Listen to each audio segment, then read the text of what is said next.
We've got Joe Cashin on the line.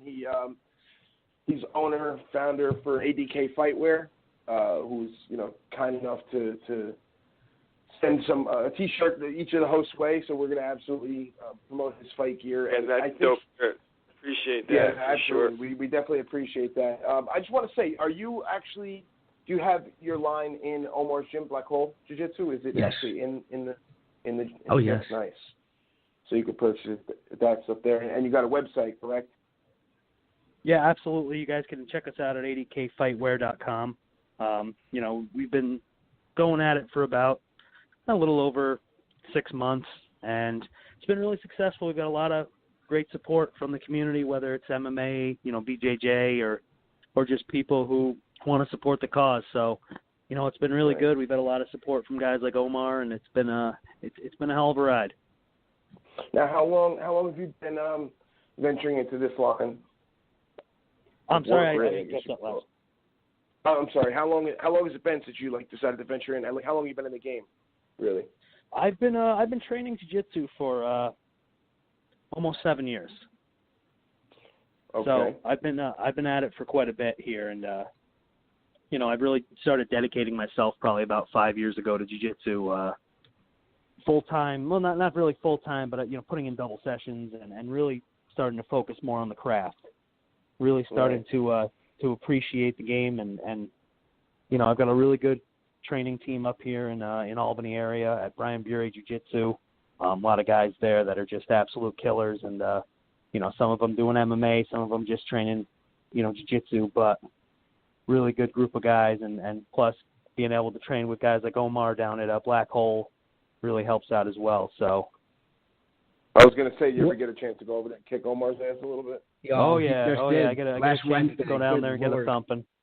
Oh, Jesus Christ. Nice. Give a thumping, more like it. Good Lord. Oh, couldn't write my name for 2 days.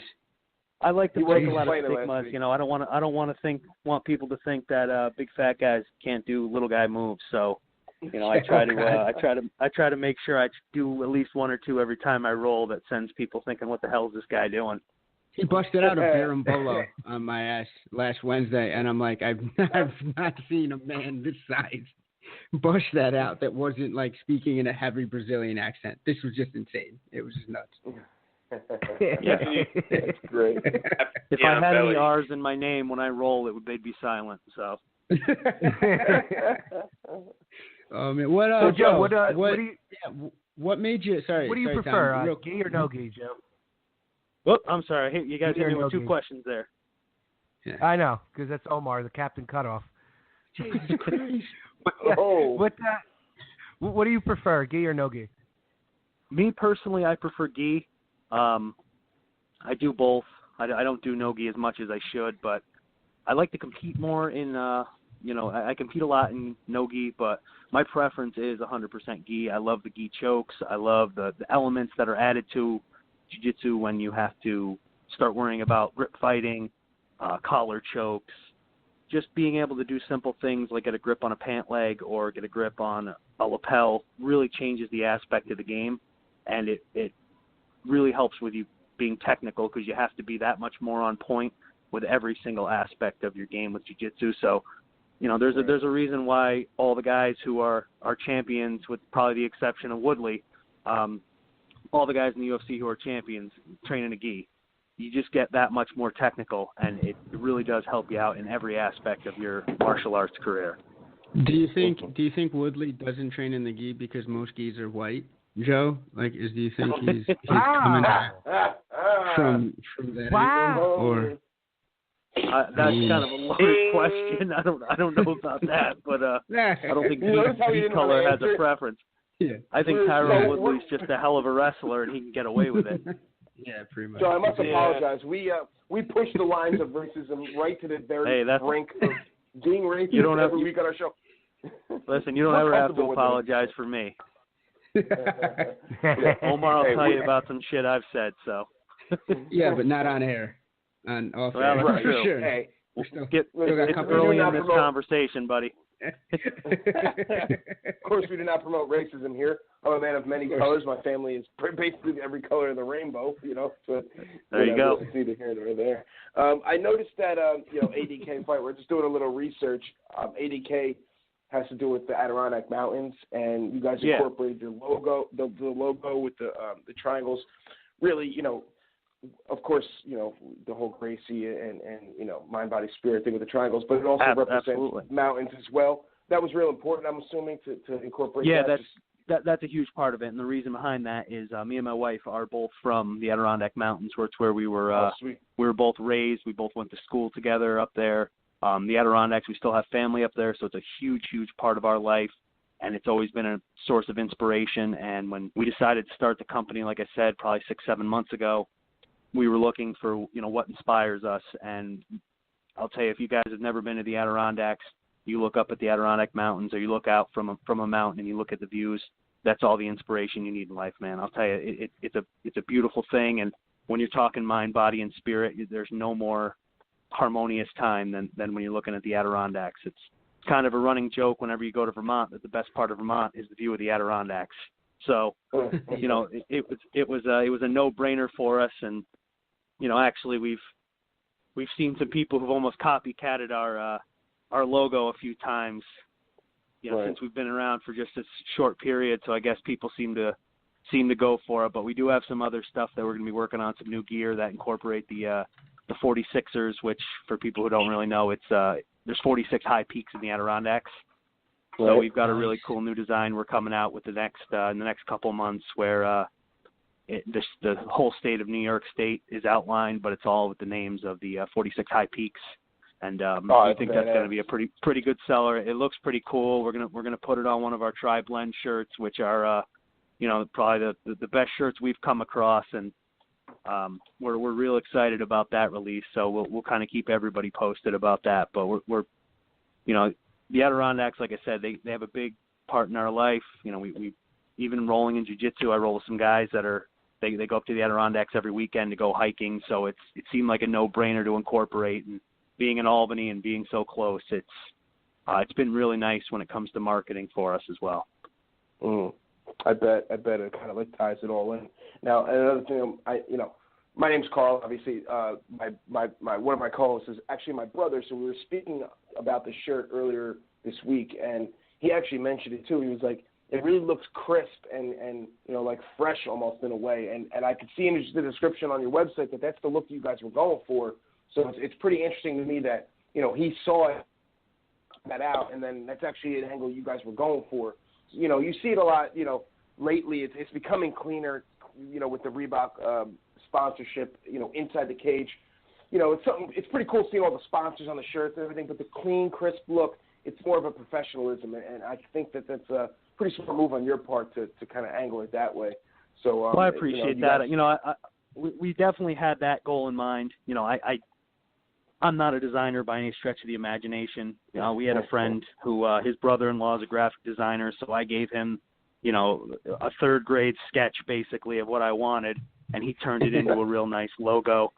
So those were smarter people. Yeah, hey, listen. Yeah. One of the best business decisions you can make in life is knowing when you suck at something and that somebody else is better than you. So, you gotta admit your flaws. And I'm not. Listen, I got told a long time ago, my finger painting sucked. So I can only imagine how my how my friggin' artwork has progressed since then. So I knew my limitations, but I've just seen a lot of in kindergarten just getting yelled at, like, yo, put it away. Listen, I had fun in school. I wouldn't say school had fun with me, but I had some good times in school. But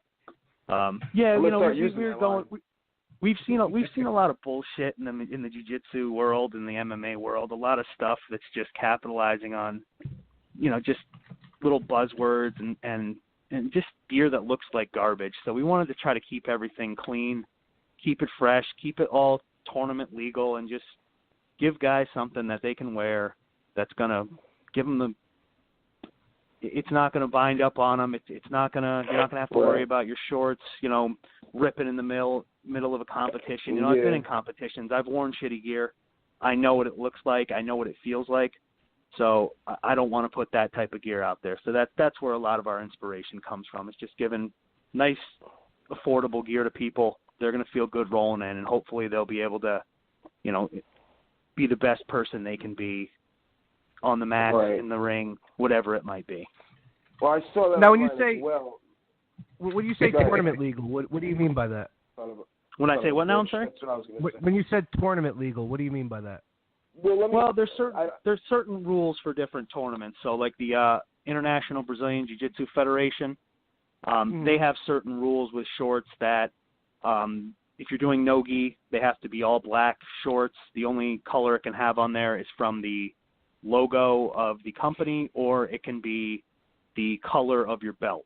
It's the same for their rash guards. So there's some strict regulations when it comes to the no-gi apparel.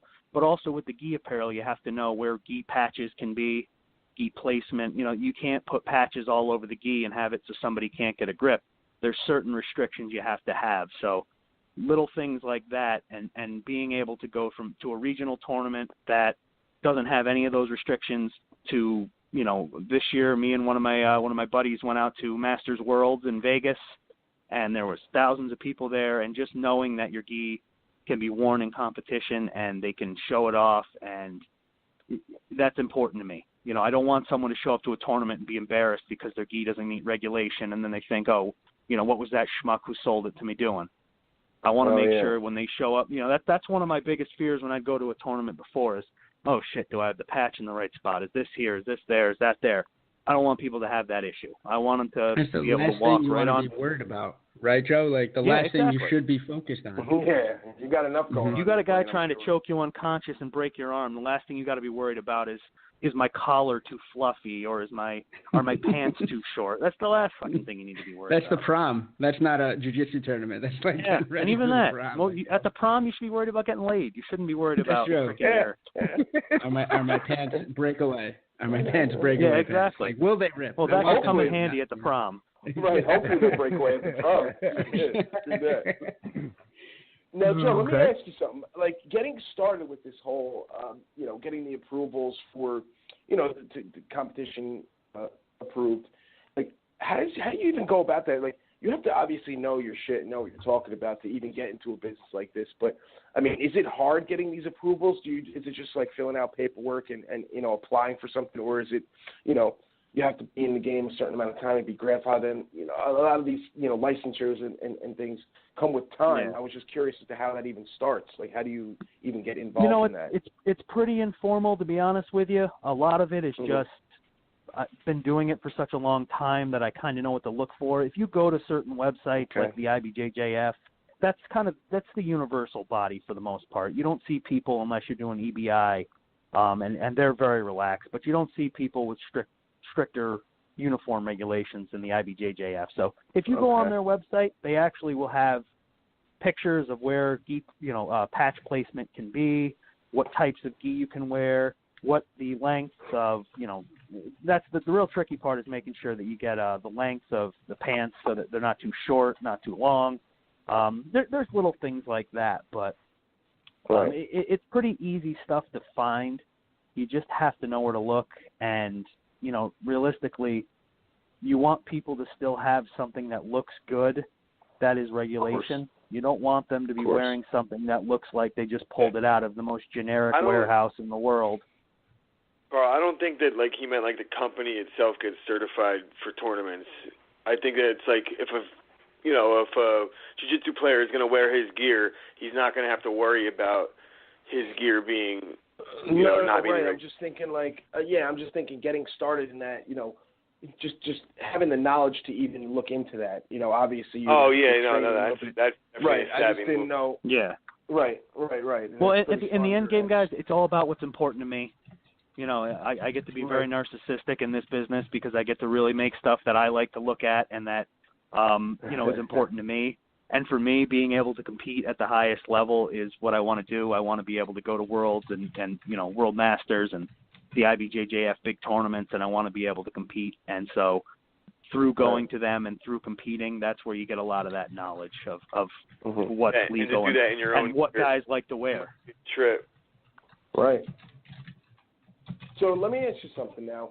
How involved? Like, I know you obviously, you pass along your third grade drawings to people with graphic design, degrees or whatever. But how involved are you in actually coming up with styles, color schemes, that whole thing? Like, are you involved in that big time? I mean, men don't really know what matches a lot. I mean, I shouldn't be sexist about it, but a lot on International Women's Day, no less, right? He's just gonna go that route. Do you hire somebody like a stylist or someone to come in and work with you, or is it just something that I like this color scheme? You see, you get inspired by like sport teams and stuff like that, like color schemes and whatnot. Well, I can tell you, and Omar will tell you, if you've ever seen me, I'm fly as fuck, so I know what's going on. But this is true. This is true. No, not really. To be honest with you, I'll wear 2 different boots if they're comfortable. I don't give a shit about that type of stuff. But when you are putting out a quality product, like when you're trying to put out a good product for people to buy, you are a little more conscious of that stuff. Luckily, my wife has a really good grasp on that type of matching and what have you information. Okay. So she does help me out in that aspect of it. She's been an integral part.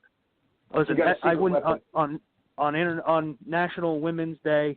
I got to give some props to my wife. I wouldn't be doing this if we weren't sitting there on a walk one day, walking our dog, and we were out with our daughter, and we're sitting there walking, and she says, what's your goal with jiu-jitsu? What's your end game? And I said, I'd like to do something where I can make quality apparel for the guys and maybe someday be able to quit my job and do jiu-jitsu and something jiu-jitsu related full time. And she said, all right, well, start doing it.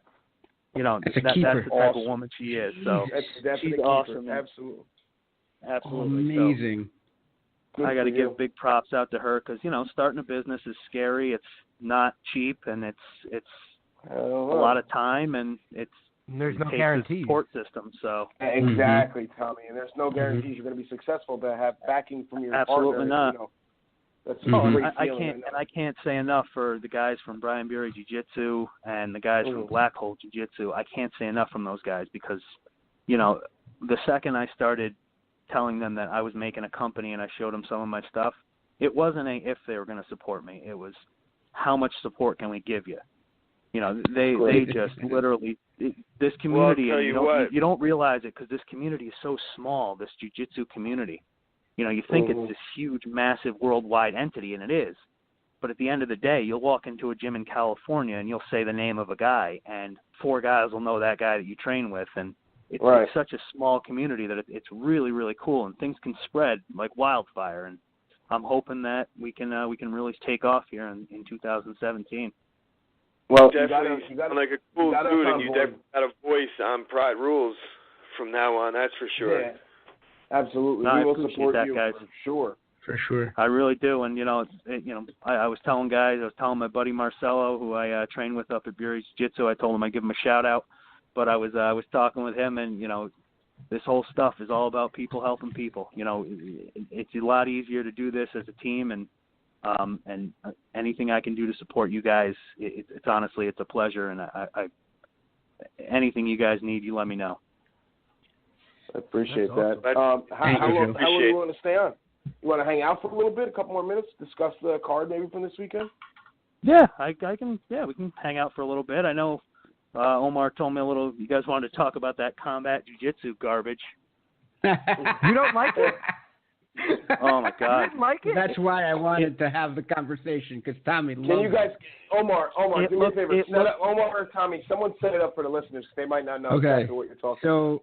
So on the weekend, Eddie Bravo with the EBI Invitational, it's one of the bigger jiu-jitsu tournaments, and it's also because it's on Fight Pass, so it has that link with the UFC a little bit.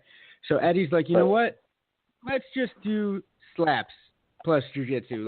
It was like a trial run, so you can slap people on the ground, not standing, unfortunately, because that would be amazing, but on the ground while doing jiu-jitsu, and it just divided the jiu-jitsu community, that tight-knit community. We're tight-knit, but we argue a lot. I don't think it was divided at all, to be honest with you. I think it's pretty universal.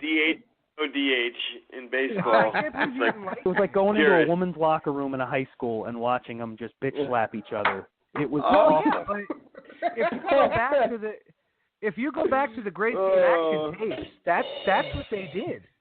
If you watch those Great Action tapes, that's what they did. They got you on the ground, they flattened you out, and slapped the living shit out of you before they submitted you. But if you go back to the 1950s, black people had to drink out of a different freaking water fountain. It doesn't make it right just because that's what they used to did. Oh, God. Tyron Wood. There's Tyron Wood. Jesus. This was the biggest piece of shit spectacle I've ever seen. That would be like them having a boxing. To me, it was like them having a boxing match, and then saying, well, in this boxing match, we're going to allow grappling. If you want to watch MMA, watch MMA. If you want to watch jiu-jitsu, watch jiu-jitsu. I don't understand where open hand bitch slapping came into the equation.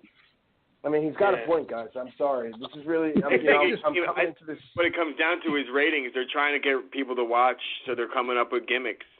It's like semi MMA, right? Ask the XFL how that works.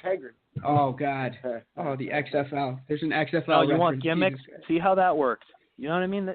Listen, I love the Eddie Bravo Invitational. I think the Eddie Bravo Invitational has done great things. I think it's been awesome when it comes to giving another type of jiu-jitsu that's out there, because there is a different type of jiu-jitsu. You see the IBJJF, and their jiu-jitsu is a lot more sport. It's a lot more points related, where the EBI is a lot more. They're going for the finish a lot more. Yeah, they're really going at it. There's no limitations on when you can go for heel hooks or reaping the knee. The rule set is great, with the overtime, and the rule set is wonderful. It's a lot more exciting. Yeah, I mean. Yeah. The overtime's all right. I mean, I could deal without them grabbing each other's backs. I don't like the back control type of overtimes. I'm not a huge fan of that. What if the overtime was just striking, Joe? Like if it just turned from a grappling match and just said you guys got a box?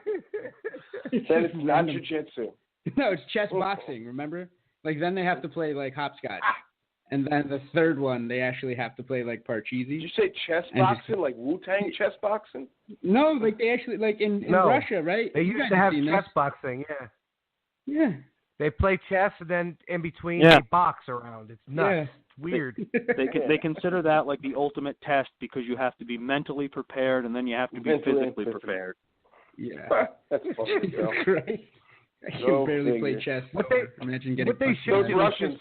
If they could only make weight, Oh. They should just change it from EBI to just call it the Danaher Death Squad Invitational, because they just seem to just clean up every time they're there. Well, that's if you've ever gone against anybody who trains at a Henzo Gracie school, you're not going to find guys that are hitting arm bars out of guard. You're going to find guys that are blowing out knees and ankles. That's what those guys go for. And whether it's Henzo's in New York City or Henzo's in Des Moines, Iowa, you're going to see guys that are going for heel hooks. My coach gets his privates from Danaher. Yeah, still. They're nuts. So Henzo Gracie's school down there. Yeah, he knows exactly. He's a leg locking savage. Henzo was his first instructor. So he went from Henzo to Ricardo, and Ricardo he went to Sarah, and that's where he got his black belt from Sarah. Yeah. Speaking of leg locks, that fucking leg lock this weekend was so dope. Oh, yes. He was not beat out of him, and he fucking rolled for a leg and hit it. I love leg locks. Luke Sanders, here you are. Luke Sanders. Hey, Joe, what do you think of the main event this weekend, the Woodley-Thompson fight? I think my biggest issue with that fight is that's your stereotypical what your eyes tell you compared to what the judges tell you type of fight. You watch that fight, and you can make the case that Thompson wins that fight no problem. And then you go to the judges' scorecards, and it's just a different game. And that's where the UFC is kind of having their little bit of a decline, I think, is that it's becoming a lot like boxing, where your casual fan is watching and their eyes are telling them one guy won, and then the judges are telling them based on different criteria that another guy won, and it's turning off a lot of the casual fans because it seems like a big fix. is so archaic for fucking UFC. It should not be used. It was invented for boxing 100 years ago for 15, 20 round fights, not 3-round fights. Plus, they tried to patchwork it by saying more 10-8 rounds, but that's not really the help. That's screwing shit up a little more, if you ask me. Yeah, in boxing, if you drop somebody, it's automatic 10-8 round. If you drop them again, it's a 10-7. You know, like in MMA, it's not so cut and dried. You know, dropping a guy, doesn't necessarily equate to 10-8. No. Well, they gave Woodley the 10-8 in that last round for his little flurry. I don't agree with it. I don't agree with it at all. I would have said that this fight would have been a draw, and the first fight you could have leaned to Woodley. This one was definitely a draw because nobody did anything. I gave this one to Thompson. If you're scoring rounds, 10-9, 10. If you give him a 10-8 in that last round, then yeah, it's a draw. But if you're just scoring rounds, I had Thompson winning. Yeah, Thompson's 3-2, but. I gotta be honest with you guys. I'm glad they gave it to Woodley because I don't even want to see these guys fight anymore. I'm over it. They're both boring together. Why would they have had the fight if Thompson won? You think Woodley would have gotten a rematch on that performance? Absolutely not. No. I would just assume the champ gets beat. I think the champion always gets one chance. Right, that's what I'm saying. Yeah. The champ gets beat. He deserves at least one rematch, especially when he won the first one or. Majority draw. It's not like he's been the reigning champ for a long time. Champs lose all the time, and they have to fight their way back up. Yeah. He ain't no different. Hey Joe, what do you think of Maia versus Woodley potentially down the road? I think Maia's got a tough task in front of him. I think he's fucking kind of kicking himself because right now he'd be in line. I don't know. I was just curious that he took that fight to me, being that this fight was so close. But I don't know. I could see Maia winning that fight easily, to be honest with you. I think Maia's beating everybody at the welterweight. I'm sorry, Joe. What'd you say? I think that he's hit right now. I think Maia can win that fight easily. Maia's been taking it to people in their own skill set. He's been deciding to stand up with a lot of guys just to show everybody he can. But make no mistake about it, man. That dude's jiu-jitsu is as dirty as it gets. Yeah, I'm pretty sure we're all in lockstep with that one. Yeah, we're all in agreement. Unison. Yeah. Woodley's real advantage is that grappling, man. I just don't think he has that advantage against Maia. Right. Yeah. He's not going to be able to, at any point take the fight to the ground and, control 4 minutes and take a break. That shit ain't going down against Maia. He'll have his back taken in a split second. He's got the most technical jiu-jitsu in mixed martial arts, takedown, without a doubt. He's so pretty to watch. Yeah. I locks you up. The sad thing with it all is, Dana just keeps throwing these roadblocks at him. Okay, let's say Maia beats Masvidal. What's next? Is he going to bring Brock Lesnar back for a catchweight bout between him and Maia just to keep him from getting a shot at the belt? Just give it to the guy already. Bob said. Give him a shot. I also Maia could have not taken this fight. But then you got to ask yourself, is it good for Maia to sit on the shelf for a year and a half, waiting for a fight that he may not get? He's got bills to pay too. We got to take that out of. Fighters got to fight. I was Maia. I would be talking Chael, and I would be fucking competing in these. Submission underground, stay fresh, and I'd be waiting for my title shot. That's what I do. If I was Maia, I'd be having Chael write promos for me and speaking them I was just in Brazilian. Yeah, in a Brazilian accent, just to kind of hide it a little bit. But please, he's got to hire Chael Sonnen as his Paul Heyman and just start going out there and running dudes down. Exactly. But Maia's probably barred from all those grappling tournaments because they'll just have to hand him the prize. Too good. Yeah, right. As soon as he enrolls, they just hand him the freaking title. Yeah. That's it. To fight for second. These are the guys. These are the guys that people want to see. Dylan Dennis would not run from a fucking Maia fight on the ground. That's something I would love to see, man. But he wouldn't run away from Dylan Dennis would run into the emergency room if he hopped in there with fucking Maia. That's what I like Dylan Dennis. He's doing a very good job at promoting himself. The king of jiu-jitsu. Well, prove it. Yeah. Oh yeah. I gotta be honest. He's There holding seems that. to be one king of jiu-jitsu right now, and he wears a freaking crown at every tournament he goes to, and that's Gordon Ryan. Yeah. As much as I, He's the hottest name right now, and he's never going to go to an IBJJF tournament and win worlds because he's a footlock specialist. But there's not one person in the world who hasn't taken notice of what that dude's done in the last year and a half. And he's getting paid. God bless him too, right? Him, like on Gary top of that. Cohen, You know what I mean? People get money. Yep. Yeah. Crazy. Who would have trust thought? me. Omar and I know Todd lost what, $10,000 to him? Yep, it was tough, man. That was a tough bout. It was one of our guys, and the build-up was crazy. I got into like a little bit of a social beef with the camp just to try to drum up the interest to get it Omar. done. Look at Omar doing Omar. So basically, you pissed him off, is what you did. You pissed him off. That's what you did. Well, there was a history behind it though, because Todd had beaten Gordon Ryan at it was like a 5-minute round points tournament. He had beat him at Grappling Industries, New York City, a couple of months, maybe 6 months before they had their fight, and they were supposed to have a rematch at that Grappling Industries in a no time limit EVI rules, and then there was a whole cluster with what went on with the tournament. But yeah, there was a little bit of history behind that because Todd actually had a victory over Gordon.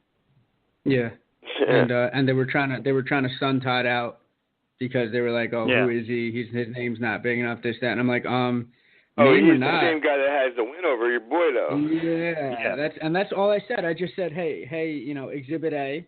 And apparently that got a little inflammatory. I did it in a very innocuous way. You guys know I'm not a fire starter by any means. So but here's the thing. You're also not going to sit there on your ass and he's witty. Omar's witty about it. He'll get under your skin without you even realizing that passive aggressiveness.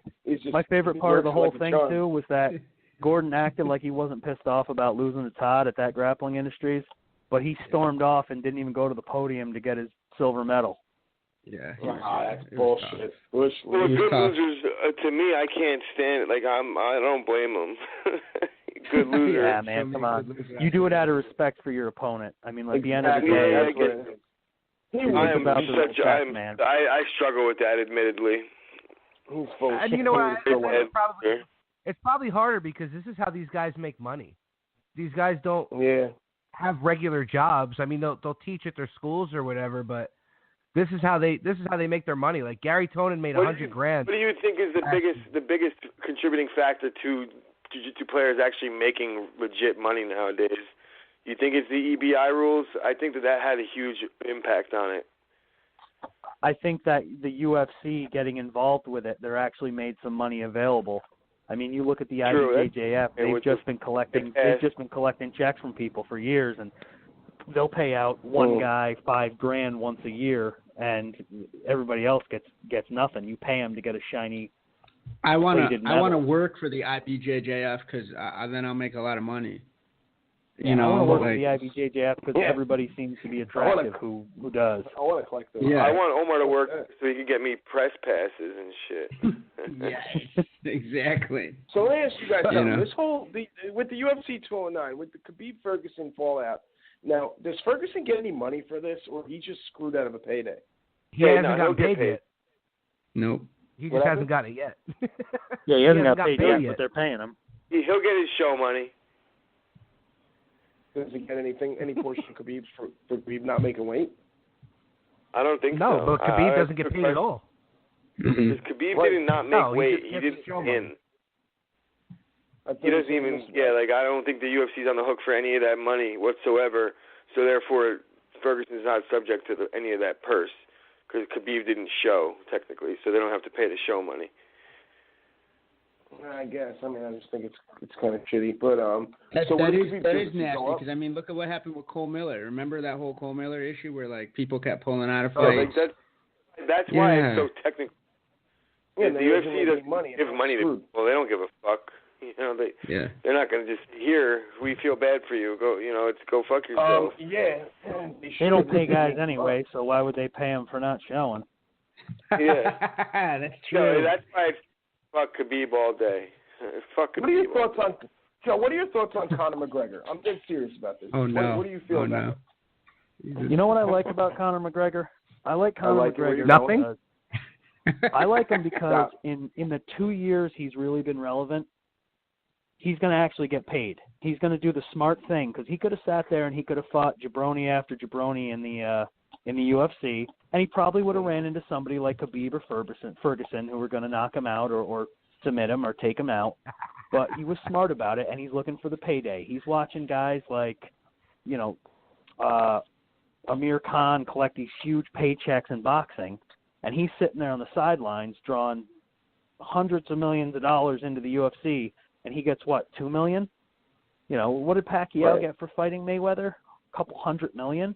I don't blame the guy at all. These guys are just like NFL players, in my opinion. I will never fault an NFL player for going and getting paid and getting his money. I will never fault a fighter for getting his money. Especially in a sport like this where you have such a limited window at your athletic peak. You could be done in one fight.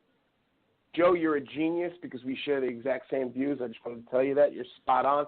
Couldn't be any more correct. Tommy, our co-host, fool. Complete other Except side for of the fact that he's not going to get beat by Khabib or Ferguson. He's going to knock the fucking shit out of those two as well. No, I gotta be honest with you. He Ferguson would take care of it. Khabib ain't showing up. No, stop. First of all, Khabib ain't showing up, and if he did, he would get knocked out. Khabib ain't showing up. He's not showing up for Ferguson anyway, so don't worry about it. Lando Burnett almost beat Ferguson, so that's all I know. Bro, that shit MMA don't add up. That's one fight. Yeah. No shit. I do think that I do think Conor beats Ferguson, but only because he's so sloppy. But Ferguson's slick, man. He's got really good front headlock that he could fucking darce the shit out of anybody with those long ass arms. He's got really slick submission. Surprisingly well balanced as a fighter. He is. Yeah. No, yeah. He doesn't get the interim title. Nothing. None of that happens because there was no fight. Correct. That's the way it works. No, he's not. You don't just get gifted an interim. But again, for McGregor's sake, there's no money in a Ferguson fight. There's no money in a Khabib fight. I just think it's the next fight, and for him in that division, if he wants to defend the title, he's got to fight one of those two. And I just think that if there's any money fight in that division aside from Nate Diaz, it's one of them two, just because the undefeated streak, and what. The problem is there is none. There is no money fight. No, the problem is Conor already had a taste of the greatness, and he wants the most money possible. So I don't know if he's going to even care about what people think about him defending his belt. He just wants the super fight. Oh, he don't give a fuck what people think. He's willing to, he'll fight Mike Bisping if that's what's going to make him the most money. He don't give a shit. So, that's where I think we're going to run into a little bit of a problem with Conor because, do we see him fight Nate? Do we see him just sit back and wait? We're going to hear the Woodley-Conor heat up next. The Woodley-Conor talks are going to heat up next. Yeah. God. I mean, who knows where the hell it's going? I know Tommy loves it. That would be a bloodbath. Yeah, it would. it would. I just think that these guys are a little too heavy for Conor at that point. Just because they walk around at 210. Like Woodley's just as explosive, so he would be able to match him with his speed. Like Conor has that speed advantage over guys, and he's so much bigger and stronger. But that ain't going to be the case fighting fucking Woodley. Woodley's he's a freak athlete. Right. Well, if he fights dropped Nate Diaz, but yeah, but if he fights the way he fought Thompson, Conor might win. Conor dropped Nate a couple times, but that shots wouldn't have dropped Woodley. Woodley, I think Woodley would be a lot less apprehensive against a guy like the size of Conor. Wonder Boy has just a little more power than Conor due to size, sheer size alone. But maybe not though. I don't know. Conor hits fucking hard, man. It really does. Yeah, I mean, Conor McGregor's 150. He's 155 pounds. Be hard. Right. Yeah. He only walks around at like 165 max. So. And I mean, he was fighting at 145. So he may hit like a 170 pounder, but to knock out a guy like Woodley, you got to hit like a 205 pounder. Yeah, Woodley fucking put Lawler to sleep. That guy packs a fucking hard right hand. That overhand right connects with Conor's chin, and it could ruin his career. Woodley will punch a hole in a cow just to see what's on the other side. It must be hard to knock out. I like that. Like Connor did. Shut up. Everybody put him on a pedestal for knocking out that Dennis. fucking UFC fucked up. I had a Connor and Nate fight at weight. Shut up, Tommy. Shut No. up. They would be so much better off right now to have Connor and Nate set up for like a lightweight trilogy with the belt involved the entire time, rather than them kind of waste that shit sucked, man. They kind of ruined that because now it's such a logjam at lightweight. It's not their fault. Khabib ruined it. They have no fucking where to turn. Like, what do they do? You know, I don't mean to jump around from topic to topic, but I was curious. I wanted to ask you this before, Joe. Do you actually compete, or is it just a training thing where do you get in there and actually beat people up in competition? No, I competed this weekend. I was out in Boston competing at Grappling Industries Boston. Sweet, man. I wish I would have known this. I was looking around to see if I saw anything popping up, but how'd you do? Yeah, if you go, if you go on my my Facebook page, I'll share it to the ADK Fightwear. But we have some link to some of my matches and some of Brian Bury, who's our sponsored athlete, some of his matches as well. So we've got a couple links up there. Because he's never. We'll definitely get it out there as much as we can, man. Yeah, I mean, do you have a social media that you want to plug? What's your Instagram, Twitter, Facebook? You got anything? The links. Yeah, I mean, all of our social media is ADK Fightwear. So it's either at ADK Fightwear or whatever it may be. We keep it nice and simple. You'll find it. You'll find it. Right. I like that. I like it. All right. So that's at ADK Fightwear. Check them out on Facebook, Twitter, Instagram, all social media fronts, and get out there and purchase some of their gear because it's definitely cost effective and it looks nice to me. So I can't wait to get my hands on the shirt and just check it out. But that's pretty cool. I'm sorry, I didn't hear you say how you actually did when you competed. I competed in 2 divisions. I actually got footlocked by a Henzo Gracie guy from the Bronx in the no gi absolute, and then I took silver in the gi absolute. So congrats. Thank you. It was a good showing out there. It was fun. And that's why you were just so you were talking about Henzo and the leg locks. It's fitting. It was fresh on my mind. That was full circle. We see what you did there. That's nice.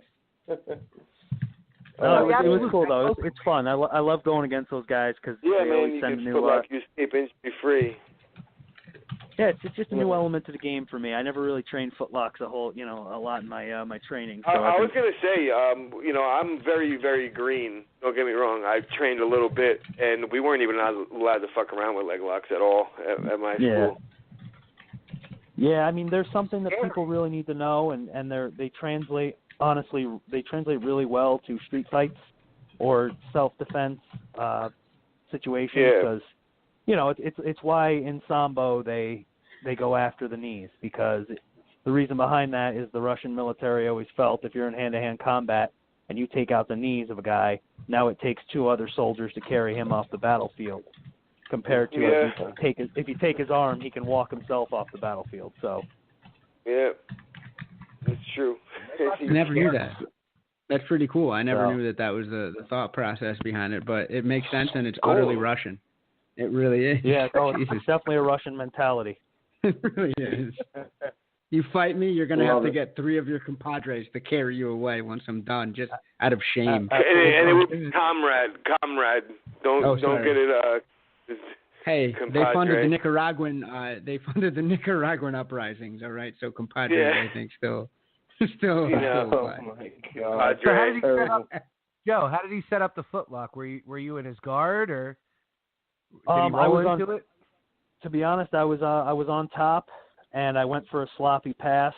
He ended up getting underneath me into an X guard, and then he rolled over into a slicer, which he turned into a slicer/heel hook. So I'm 31 years old. I'll be 32 this year. I got to go to work the next morning, so I wasn't looking to fight out of that stuff. So you ain't busting through that. There's no need to that. No need.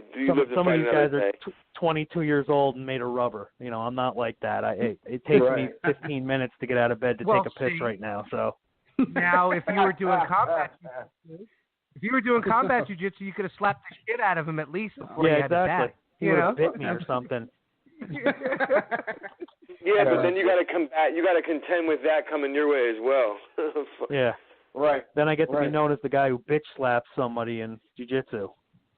It doesn't even sound right. Or vice versa. Who wants to get, come on, I'm not trying to get. Imagine going into work and you're saying it was jiu-jitsu and then, like an elbow? No, I got slapped in the face. No, I got slapped. I literally got the shit out of me. Yeah, I'll use that as my next match. What I'll do is when they say combat, I'll just take some baby powder out of my back. I'll put it on my hand and I'll just pinky slap them there. Exactly. God, keep the flip hands. Oh. God. International player hater, Joe Cashin. Yeah, that's what I'm saying. He's God. You could silhouette that for your next shirt. Just a slap with like a little. Have a guy standing up, silhouette, reaching his hand out, getting powder dumped in it. That's perfect. Our new "What Did the Five Fingers Say to the Down Face" the back, collection will be coming out this fall. Oh, Christ. Five fingers. What do the 5 fingers say to the face? I love it. That's a nice tagline. So, Joe, do you have any competitions that like in the future, or you just kind of like play it by ear, and whenever they come up, you just decide to enroll or enter into them, or is it something that you have planned out? So we could try to I try to plan a tournament a month at least. The next one I actually have planned isn't until April. There's a tournament series called Tap Cancer Out. It's a really good tournament series. It's all the proceeds go to fund childhood cancer research. So it's a really nice tournament. It's actually free for black belts and brown belts, but because I don't have to pay for an entry, I'm going to make a donation on behalf of ADK Fightwear to it, because I think it's an important cause, and it's like anything, rolling for a cause is much better than just rolling for a little medal. So I think it's going to be a lot of fun. I always like to support organizations like that. They run a nice tournament and they do it the right way and they're doing it for the right reasons. So anything I can do to help with that. So if anybody's looking, it's a really well run tournament. If you're a white belt, a black belt, whatever belt you are, it's April 29th in Stratford, Connecticut. It's Tap Cancer Out, and it's a really good cause. And like I said, if you're going to go out there and roll for a weekend, you might as well roll for a reason. Give us the link for the donations and we'll share that. Maybe we can help raise some. That'd be awesome, guys. That would be awesome. I'd appreciate that. Like I said, if you're going to roll, you might as well roll for a good cause. So. Of course. Absolutely. Hey, and you said you compete once a month, man. Especially when you're doing it for a thing like that. Get on. We got a voice for you, man. We'll get you out there. We'll raise some money. Anything that you need. Sure. No, I appreciate. Like I said, guys, I really appreciate that. That's that goes a long way, especially when having a small business and having a family and stuff like that. It always helps to have more. Yes, come up together. Absolutely. Startup, just like any startup, right? We're just looking for our break. That's it. Get your foot in the door. We're taking off. We're doing pretty good to ourselves. We're actually very happy with the progress we've made so far. Omar is really doing a lot for us. He's smart guy. I do nothing. Don't. He's fooling everybody. It is. It's a song and dance. It's the Kansas City Shuffle. Look over here, and I'm dancing this way. Right. When I first met Omar, I tried to give him a can of soup and 50 cents for a coffee. Oh. That's when I had the long hair. Take a shower with your hair, Omar. Now we're talking crisp ADK Fightwear tees. Right. Now it's totally different. Nice, yeah. I love it. Used to read Word Up magazine. It's all a dream. Yeah. Well, so it was great to have you on. We appreciate you taking the time out to come on and promote your line, as well as to give us a couple minutes of your time, and really enjoyed it, and hope to have you on sometime in the future. I'm definitely looking forward to the shirts. Omar's got to send them out. Of course, he's dragging his feet on that one, but we really appreciate it. Wow. Yeah, and I'll reach out on Facebook for the link for that donation for the. I'll share that on ADK Fightwear on our Instagram, our Twitter, and our Facebook. And guys, I really do appreciate your time, and appreciate all the love and just sharing everything, and anything I can do to help you guys out. Like I said before, you guys. The pleasure was all ours. Absolutely. That's the brown belt monster. As I can. The brown belt monster, the Kung Fu Panda of the Great White North, a.k.a. Albany. Joe Cashin, owner and founder of ADK Fightwear, and you can find him on all social media fronts at ADK Fightwear. What's the website? ADKFightwear.com? Yep. ADKFightwear.com, and keep an eye out. We'll get you that Tap Cancer Out link for you guys to make donations. And Joe, thank you so much for coming on. We really do appreciate it again. Hope to have you on sometime thanks a lot, soon. guys. I really appreciate it. Joe. Thank you. Thanks, Joe.